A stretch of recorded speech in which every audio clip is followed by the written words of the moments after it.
الصبح بدا من طلعته والليل دجى من وفرته.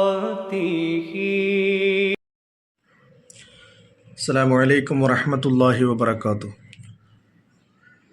الحمد لله رب العالمين വസ്സലാത്തു വസ്സലാമു അലാ അഷ്റഫിൽ മുർസലീൻ വഅലാ ആലിഹി വസഹ്ബിഹി അജ്മഈൻ. പ്രിയമുള്ള സത്യവിശ്വാസികളെ, ഏതാനും എണ്ണപ്പെടുന്ന മണിക്കൂറുകൾക്ക് ശേഷം പരിശുദ്ധമായ റമളാനുൽ ഷരീഫ് നമ്മിലേക്ക് കടന്നു വരികയാണ്. എൻ്റെ പ്രിയമുള്ളവരെ, ഈ സന്ദർഭത്തിൽ നമ്മൾ അറിയേണ്ട ചില കാര്യങ്ങളുണ്ട്. അള്ളാഹു പ്രപഞ്ചത്തിലെ സൃഷ്ടികളിൽ ചിലതിന് മറ്റു ചിലതിനേക്കാൾ ശ്രേഷ്ഠതയും മഹാത്മ്യവും നൽകിയിട്ടുണ്ട്. കെട്ടിടങ്ങളുടെ കാര്യത്തിൽ നിങ്ങൾ നോക്കൂ, വിശുദ്ധ കഅബക്കാണ് ഏറ്റവും വലിയ ശ്രേഷ്ഠത. വെള്ളത്തിൻ്റെ കാര്യത്തിൽ സംസം വെള്ളത്തിനാണ് ഏറ്റവും കൂടുതൽ ശ്രേഷ്ഠത അള്ളാഹു നൽകിയിട്ടുള്ളത്. കല്ലുകളുടെ കൂട്ടത്തിൽ ഹജറുൽ അസ്വദിനാണ് അള്ളാഹു റബ്ബുൽ ഇസ്സത്ത് ശ്രേഷ്ഠത നൽകിയിട്ടുള്ളത്. ദിവസങ്ങളുടെ കൂട്ടത്തിൽ യൗമുൽ ജുമുഅ, വെള്ളിയാഴ്ച ദിവസത്തിന് എന്നതുപോലെ മാസങ്ങളുടെ കൂട്ടത്തിൽ പരിശുദ്ധമായ റമളാനുൽ ഷരീഫിനാണ് അള്ളാഹു റബ്ബുൽ ഇസ്സത്ത് ഏറെ ശ്രേഷ്ഠതകൾ നൽകിയിട്ടുള്ളത് എന്ന് കാണാം. ഇബ്നു മസ്ഊദ് റളിയല്ലാഹു അൻഹു ഇങ്ങനെ പറയുന്നുണ്ട്: സയ്യിദുൽ ശുഹൂരി ഷഹ്റു റമളാൻ വ സയ്യിദുൽ അയ്യാമി യൗമുൽ ജുമുഅ. മാസങ്ങളുടെ കൂട്ടത്തിൽ നേതാവായിരിക്കുന്നത് റമളാനാണ്.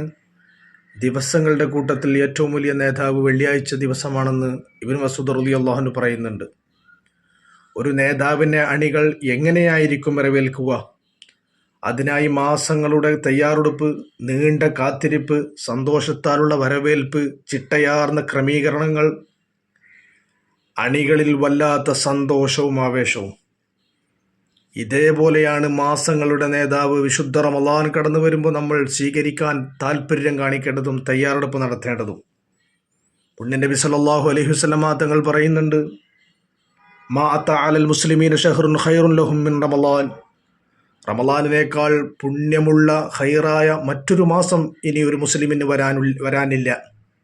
അത്രമേൽ ഖൈറായ മാസം റമളാനാണ്. എന്നാൽ വലാ അത അലൽ മുനാഫിഖീന ഷഹ്റുൻ ഷർറുൻ ലഹും മിൻ റമളാൻ. കപടവിശ്വാസിക്ക്, കാപഢ്യത മനസ്സിൽ നിറച്ചവന് റമളാനേക്കാൾ മോശപ്പെട്ട വിഷമകരമായ മറ്റൊരു മാസവും ഇനി വരാനില്ല എന്ന് പുണ്യ നബി സല്ലല്ലാഹു അലൈഹി വസല്ലം തങ്ങൾ പറയുന്നുണ്ട്. അതെ, വിശ്വാസികൾക്ക് റമളാന്റെ വരവ് അനുഗ്രഹവും സന്തോഷവും തന്നെയാണ്. എന്നാൽ ആ റമളാനിനെ സ്വീകരിക്കാൻ എന്ത് തയ്യാറെടുപ്പാണ് നാം നടത്തിയിട്ടുള്ളത് എന്ന് ഒരു ആത്മപരിശോധന നടത്തണം. ഇവിടെ നമ്മൾ അറിയണം, മനുഷ്യൻ കാര്യങ്ങളെ രണ്ട് രീതിയിൽ സമീപിക്കുന്നു. ഒന്ന്, ചിന്തിച്ച് ആലോചിച്ച് തയ്യാറായി പരിശ്രമിച്ച് കാര്യങ്ങളെ സമീപിക്കും. രണ്ടാമത്തെ വിഭാഗം ഒരു തയ്യാറെടുപ്പുമില്ലാതെ എടുത്തു ചാടും. ഇങ്ങനെ രണ്ട് രൂപത്തിൽ മനുഷ്യർ വീക്ഷിക്കുന്നു, മനസ്സിലാക്കുന്നു. സത്യത്തിൽ ഒന്നാമത്തെ വിഭാഗമായിരിക്കും കാര്യങ്ങളിൽ വിജയം കാണുന്നതും ലക്ഷ്യം നേടുന്നതും.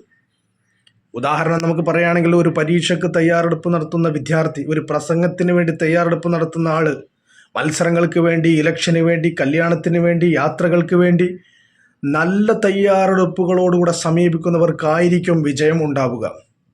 പലപ്പോഴും വിശ്വാസികൾ റമളാനിൽ പരാജയപ്പെട്ടു പോകുന്നതും ഈ തയ്യാറെടുപ്പില്ലായ്മ തന്നെയാണ്. റമളാനിലെ ആദ്യത്തെ ദിവസത്തിലുള്ള ആവേശവും താല്പര്യവും അവസാനം വരെയും നിലനിർത്താൻ കഴിയുന്നില്ല. ആവേശത്തിലുള്ള ഒരു എടുത്തുചാട്ടം മാത്രമായി മാറുന്നു. ഒടുവിൽ റമളാൻ വിട പറയുമ്പോൾ പരീക്ഷയിൽ തയ്യാറെടുപ്പ് നടത്താതെ പരാജയപ്പെട്ടവൻ്റെ കുറ്റബോധം പോലെ ഒന്ന് ശ്രമിച്ചിരുന്നുവെങ്കിൽ വിജയിക്കുമായിരുന്നു എന്നുള്ള സങ്കടം, ഒരു മനോദുഃഖമാണ് അവസാനം ഉണ്ടാവുക. അള്ളാഹു റബ്ബുൽ ഇസ്സത്ത് നമ്മളെ കാത്തുരക്ഷിക്കുമാറാവട്ടെ. അറബിയിൽ ഒരു ചൊല്ലുണ്ട്: മൻ ജദ്ദ വജദ മൻ സറഅ ഹസദ. ആര് പരിശ്രമങ്ങൾ നടത്തിയോ അവനതിൻ്റെ പര്യവസാനം സന്തോഷമായിരിക്കും. ആര് വിത്തിറക്കി കൃഷി നടത്തിയോ അവന് നല്ല വിളവെടുപ്പും നല്ല ഫലവൃക്ഷങ്ങൾ കൊയ്തെടുക്കാനും സാധിക്കും. എന്നതുപോലെ തന്നെയാണ് റമളാൻ്റെ കാര്യത്തിലും. അള്ളാഹുവിൻ്റെ ഖുദ്റത്തിനെ കുറിച്ച്, അള്ളാഹുവിൻ്റെ ചെയ്തുന്ന അനുഗ്രഹങ്ങളെ ഓർത്ത് അതിനുള്ള നന്ദി കാണിക്കുന്ന ഒരു മനസ്ഥിതി, ഒരു മാനസികാവസ്ഥയിൽ നമ്മൾ എത്തണം. എൻ്റെ പ്രിയമുള്ളവരെ, ഓരോ ഇബാദത്തിനും അതിൻ്റേതായ തയ്യാറെടുപ്പുകളുണ്ട്. 10 മിനിറ്റുള്ള നിസ്കാരത്തിന് വേണ്ടി നോക്കൂ, നിങ്ങൾ നജസിൽ നിന്ന് വൃത്തിയായി